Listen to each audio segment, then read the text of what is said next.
Hello and a very warm welcome indeed to Quadriga, coming to you from the heart of Berlin. And Germany still doesn't have a government months after September's inconclusive national election. In the latest development, Angela Merkel's Conservatives and the Social Democrats agreed in principle on a blueprint for forming another so-called grand coalition, but that deal must still get the approval of the sceptical Social Democrat membership at a special party conference this weekend, and nobody but nobody is ruling out the possibility of it being rejected. And that could in turn trigger more uncertainty and even fresh elections in Europe's largest economy and lead nation. So our question here on Quadriga this week is, waiting for Germany, new government in sight? And to discuss that question, I'm joined here in the studio by three excellent observers and analysts, beginning with Andreas Kluth, editor-in-chief of Handelsblatt Global. And Andreas says another grand coalition would alienate even more voters and put German democracy into a coma, he says. Well. Also with us is Derek Scally, who writes for the Irish Times. He believes that with this grand coalition agreement, Germany's Social Democrats have signed their own death warrant. Strong stuff. And a very warm welcome too to Pascale Hugues, an author and a correspondent for the French weekly magazine Le Point. Pascale argues that the European project needs the grand coalition. French President Emmanuel Macron is, she says, still waiting for an answer from Berlin. OK, Pascale, I'd like to begin with you. I'd like to begin with the headline story here. 4 months almost have passed since Germany's inconclusive election last September. Still no government in place here in Berlin. This is not what we expect from Germany, is it? No, it isn't. And we heard during the campaign, the Germans want stability, they want continuity, they don't want any experiments, they want something very secure and very quickly secure. And now we have this to and fro, and we don't know, and then the whole thing is starts again from scratch. So it's very surprising. And, you know, Emmanuel Macron said it shouldn't last too long. So the Europeans are waiting. And I think the Germans are either fed up or slightly a little bit worried. When are they going to get a government? I mean, you've mentioned President Macron. What are your viewers, what are ordinary French people saying about all this? Are they looking closely at what's going on in Germany? I think they don't understand anymore. And they don't understand the SPD anymore. What is happening here? You know, they are voting, and it's very difficult for me to explain that to my readers. The SPD voted a few weeks ago, before Christmas, that, you know, they agreed to start negotiation. But these are pre-negotiation. They are not the real negotiation. Now the delegates are going to vote. And if the delegates vote yes, then there'll be another vote at the end. And, you know, we just don't understand anymore. What's this salad? What's this chaos? Why can't they now agree and do it, or not do it, but make a decision? You're laughing, Derek, as you listen to this. You listen on to what Pascale is saying. Yeah, I was thinking we've been waiting so long. At this stage, Godot is probably going to show up before a new German Chancellor. It is remarkable. But you know, if you're being optimistic, you could say this is the normalisation of German politics. Last year we had the Dutch and we had the Belgians. You know, waiting for a government seems to be the new getting a government. I think the real problem is that, look, we had a bit of an earthquake here in Germany on September 24th. There was, both of the large parties had their worst results since 1949, and they just want to carry on. And that's probably the only option really open arithmetically. They certainly don't want to go back to the people. But they really haven't realised that this is not, people are very insecure, and they've put together a sort of after not wanting to work together, now they said, OK, we will work together. I mean, that's already, you know, starting off on the wrong foot. You actually didn't want to work together, and now you are. And now you're saying this is a wonderful deal. And there are really big things going on in the world, and we're starting to see the tremors in Germany, and I don't see either of these parties have actually responded to that in what they've presented to people, as Pascale said, in a preliminary. We're still going into the talks, considering what's going on in the world. They're certainly taking their sweet time. And the political parlance for all this is the wording that is very widely used, especially in the media, is that there is a political crisis in Germany. People are willing to concede that much, but there is not a crisis of state, as it is put. So no angst, is that what we're supposed to understand? Is that supposed to reassure us? Well, I mean, it's a tribute to the fathers of the German constitution that the German state can still function without a government. You won't have a government shutdown here like you would have in the US. But the complacency here is quite staggering. I mean, it's bad enough as a journalist trying to follow this on a day-to-day basis, but the rest of Europe is waiting for Germany, and they're sitting, studying their own belly buttons, picking out a bit of fluff day by day. And this is really not a responsible way to be the largest power in Europe. What do you say, Andreas, about this? I mean, it's become a bit of a political platitude to say that Germany is a mature, well-rooted democracy these days, that it's pretty unshakable as a democracy. Can it be shaken by this crisis? No, I don't think. I mean, the specter of Weimar is completely inappropriate. Nothing will shake this. In fact, Germany, because of Weimar, introduced a constitution that gives the president of Germany, Frank-Walter Steinmeier in this case, powers, actual powers only in this scenario, and he was quite stern. And in fact, he forced his own party, the Social Democrats, back into these talks with Angela Merkel after the Social Democrats had on election night ruled it out. So nothing will shake democracy of Germany, and I think it's a lot of it is overblown. As you can tell, the country is very complacent. That is the risk. And the Grand Coalition would make it worse. But the country is currently running fantastically well, with unbelievably low unemployment and surpluses and gifts to be dealt out everywhere. That shows you why the ordinary German citizen isn't very concerned. There is not an economic crisis, as you said, but a political crisis underneath. I happen to think that in the medium and long run, this Grand Coalition, which would be the fourth in post-war history, and the third under Angela Merkel, would actually make the political crisis worse in the long run. OK, we'll talk about that in just a moment. But Pascale, the sense is, just to pick up on the basic economic data with impressive growth and record levels of employment, the country is pretty much on autopilot and there is no problem. At the moment, yes, but no decisions can be made, not on the European level, no policy decisions for Germany. But it's true that this is happening on a bedding of economic wealth. Unemployment is low. The Staatskassen, I mean, the state is well off. Coffers. The coffers, yeah, the state is well off. And this is a great luck. I mean, if it was happening with an economic crisis and uncertainties and fears, then it would be quite dangerous. So we still have a little bit of time. Yeah. Not too much. OK, but this week is being talked about as a decision week, Derek. What is being decided this weekend? What makes it so crucial or not, in your view? Our viewers need to understand this. Well, at the risk of the boy who cried wolf, I mean, you can't call, as a journalist, keep saying breakthrough, breakthrough. It's like the cure for cancer. At this stage, what we have is the Social Democrats have, the leaders of the party have come up with a preliminary plan. They're going to put that to over 600 party delegates this weekend. If those delegates say, yes, we like that, they go into formal coalition talks. At the end of that process, over 400,000 Social Democrat voters, the rank and file, sitting at home with a piece of paper, can put an X in the privacy of their own living room. Do we like this or do we not like this? Do we want to punish the leaders of the party, or don't we? Do we want to collapse this, maybe just to give Angela Merkel, send her off into the sunset? We don't know what's going to happen at the end of this process. So what's happening at the weekend is yet another in-between step. Obviously, it will be important to send a signal. The delegates of the party stand behind the leadership, and they want to go into at least talks with a view to forming government. But do the members? I've talked to a lot of members who say this is the very last thing the Social Democrats need. We've been in power for far too long. We've enabled Angela Merkel far too long. She's gotten everything out of us. We've gotten nothing back. And they say this preliminary coalition deal, they said everything that we promised, or a lot of the things that we promised our voters, the big ticket items, they weren't delivered. So, Angela Merkel was dangling off a cliff. We were her last hope. We reached out, we gave her our hand, and we got nothing for it. So why on earth should we go into government with this woman again?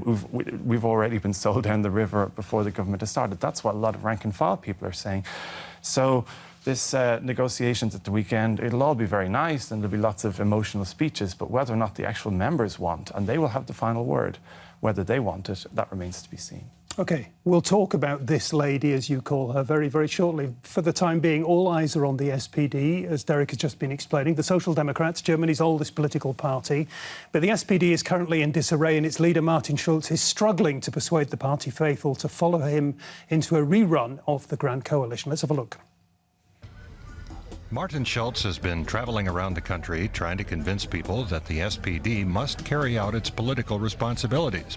But not everyone agrees with him. Schulz, you're a traitor. Schulz was caught off guard. Shame on you. The most important thing that we have achieved in these political negotiations is this. We have now created an excellent opportunity to move Europe in a new direction. That's something I will campaign for.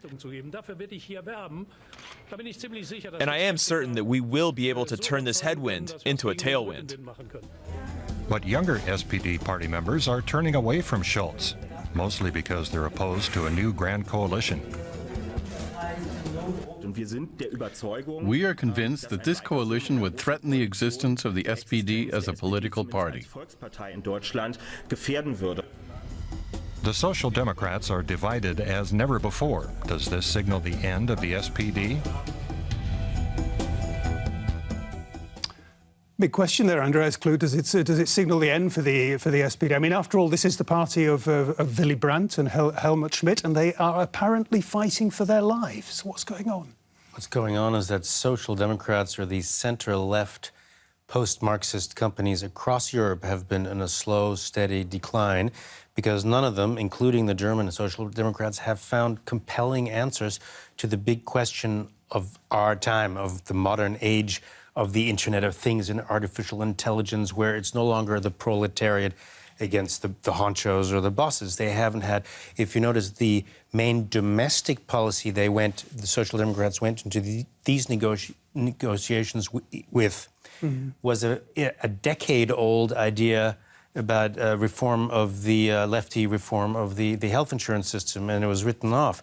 So they have not really produced anything, and people are losing interest, can increasingly not tell the difference between them and other center-left parties like the Greens, and can increasingly not tell the difference between them and Angela Merkel's Christian Democrats.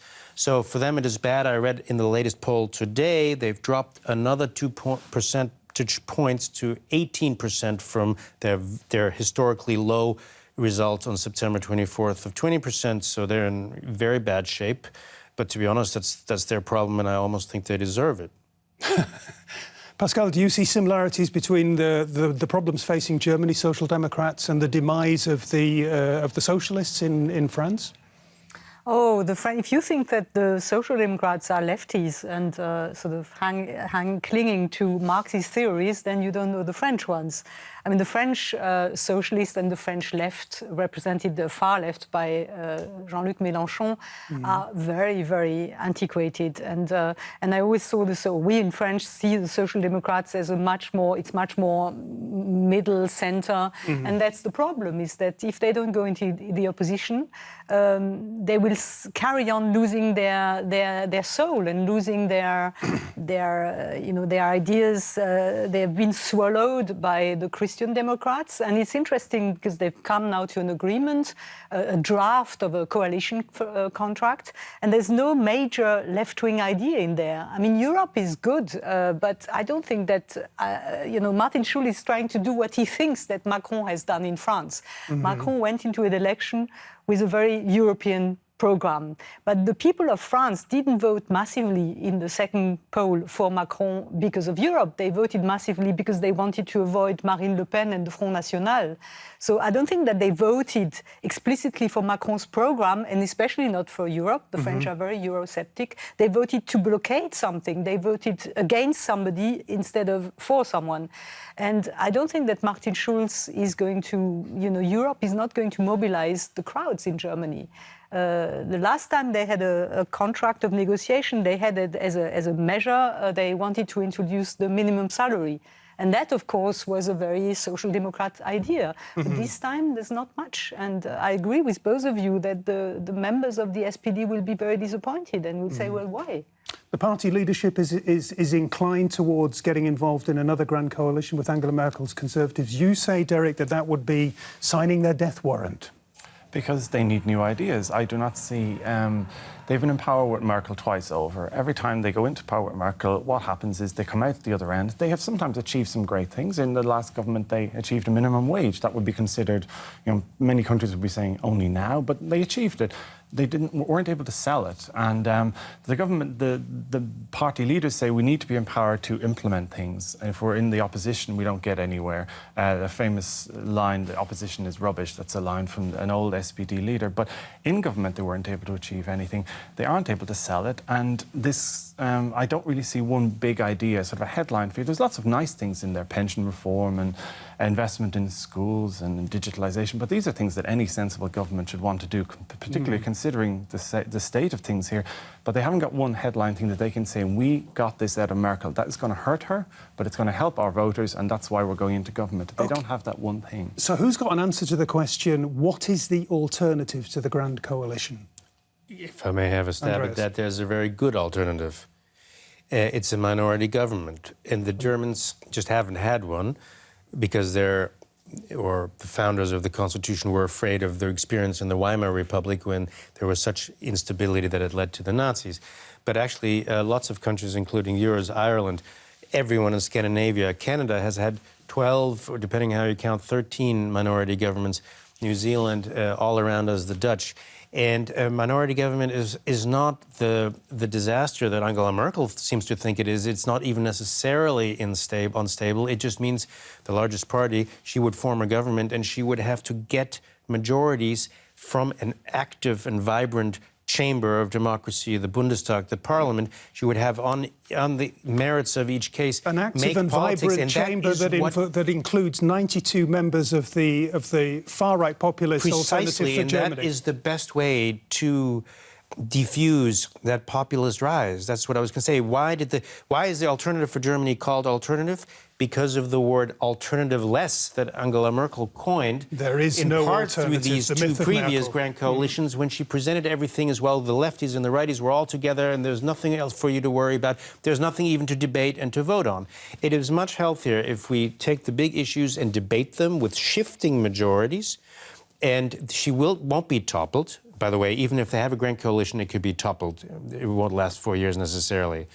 So I think they should consider that it would be better for democracy. It would bring the population back. It would make them less cynical. I think it would be bad for the Alternative for Germany if there was a minority government and proper debate, including them, where they have to actually stand up and people might listen to them, which is the worst thing that could happen to them, the populists.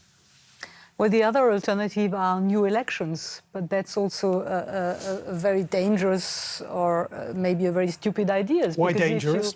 Well, because if you have new elections, well, maybe not dangerous, but stupid. If you have new elections, let's say in 2 months or 3 months, first of all, it's going to be a hassle and extremely expensive and difficult to organize. But also the result might be the same as what we had on the 24th of September, maybe even worse for the CDU and the SPD, who haven't been able to make a coalition. And then you have to start from scratch. And that would bring delays. And I mean, it's not a solution either. Mm-hmm. And it's not a solution for Europe. I mean, Martin Schulz comes from the European Parliament. He was very proud to get 3 pages of European speak at the start of this preliminary coalition agreement. When you look at it, actually, there's not much. I mean, they've sort of signalled that they will meet Macron halfway on this notion of reforming the Eurozone, investment and so on in the Eurozone to sort of to insulate the Eurozone against future shocks. But if you actually look at the detail, they're not actually... Mr. Schulz is very in favour of Mr. Macron's proposals. Mrs. Merkel has always been very sceptical. She said yesterday, I'm still quite sceptical. So she has been pulled back from the brink by the Social Democrats, and she has managed to somehow have the positions now that she had before the elections. So again, where did the SPD manage to score a point or bring her over to their side on Europe? The rest of Europe has said, oh, this is a breakthrough for Europe. Germany has said, well, we'll consider Macron's proposal. That's all they've said so far. I mean, do the people of Europe want it, this grand plan that Schulz is talking about, a federal European state within 8 years? I mean, who else wants that around Europe among the European the other countries, the neighbouring countries, the member countries, and ordinary European voters? Do they want to buy into this vision that Martin Schulz is going to go out there and tout? No, I don't think so. I mean, he's talking about the United States of Europe. Macron was talking about we need to integrate the Eurozone. I think what Macron is talking about, we need to get momentum back into the European Union. Since Brexit, that we've just been sitting around saying, what is the future? So I think his idea is if you start talking about moving the European Union forward on again, or the Eurozone, we're back on track. I don't know whether that's worrying people on the streets, but to go out and sell this as a great triumph for social democracy is rather naive. OK. What role our viewers will be asking themselves does Angela Merkel play in all this? I'm sure that one thing is for certain, that it doesn't look good for the most powerful woman in the world, as she is often called, if she can't cobble together a coalition government. Angela Merkel's fourth term is off to a rocky start. In last September's election, support for the Christian Democrats fell sharply compared to 2013. Then coalition talks with the Free Democrats and the Greens collapsed. That was followed by talks with the Social Democrats. The Chancellor has vowed to carry on. I think this document represents an appropriate level of give and take and a wide range of topics that are important to our society. And it's going to take plenty of work to convert all this into actual policy. Of course, the Chancellor will not have the final say on that. Her political fate is now in the hands of the Social Democrats. But even if the two sides agree to form a coalition, will Angela Merkel have what it takes to lead this new compromise government? Pascale Hugues, what's your assessment of where Angela Merkel finds herself at this point in time? How battered and bashed is she by events here in Germany? Well, it's made clear how fragile political destiny is and how it can capsize very, very quickly.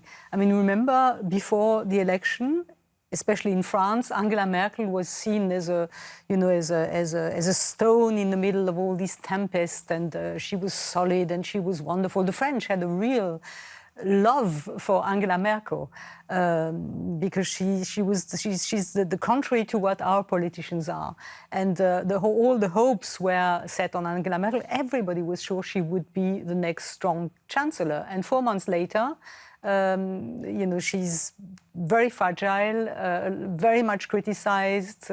Also, her past politics are criticized. There's nobody. She has blocked the way for any succession. There's nobody really obvious who could take on if she had to stop governing.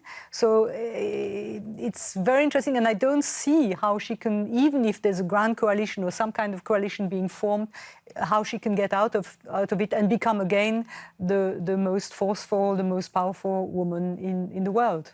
What do you say, Andreas? So the Die Zeit, the influential weekly newspaper, in this morning's edition said, or it had a one-page photo of Angela Merkel, and above it, is she already consigned to history? Yeah, I mean, you could say damaged goods or lame duck. She is, but the thing is, she's so skillful as a politician that she could prolong this lame duck period, possibly 4 years. But I think she's also wise enough to realize that after almost 13 years, it's time to allow some potential heirs, successors to rise in her party.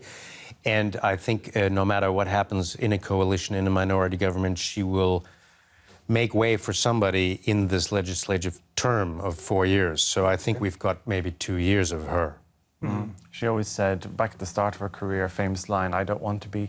She was asked about why do politicians always miss the moment to leave? And she said, well, it won't happen to me. I don't want to be carried out a half-dead wreck. Yeah. Anyone who saw her after 24 hours of all-night discussions, I mean, the woman is she's a machine. Half-dead wreck. But she looked like a half-dead wreck. There's no makeup in the world that can cover that up. And we need to separate, of course, between what journalists who've been covering her perhaps are getting a little bit bored by her and want a new face and a new story. We need to separate that from what necessarily people want. But I covered the German election and the fury towards her by a small group, but a growing group. This notion that Angela Merkel is she's not a strategist, she's a tactician, and the tactics is how do I get past the next obstacle? She got past Martin Schulz with this coalition agreement. government. The question is whether voters feel that way or whether Social Democrat rank and file feel that way. I have my doubts. Yeah, it's interesting for our viewers. I should perhaps just mention one recent survey gave Angela Merkel 65% backing as a good chancellor. 70% of Germans associate her with stability. That's very important for Germans, of course. But 2/3 say her best days have gone. We're getting close to the end of the show. Our question at the beginning of the show was waiting for Germany, a new government in sight. Give me, each of you, a quick... No, we haven't got time for it. Andreas, give us a quick assessment of where we're going to go next here in Germany. I hope and think the Grand Coalition will fail, and we will be surprised to discover that a minority government works unbelievably well, even in Germany. Andreas Kluth continues to push the minority government. Thank you, all three of you, for being here today. We've been talking about what happens next to Germany. No government so far. Thanks very much for joining us. If you've enjoyed the show as much as I have, come back next week. Bye-bye. Cheers.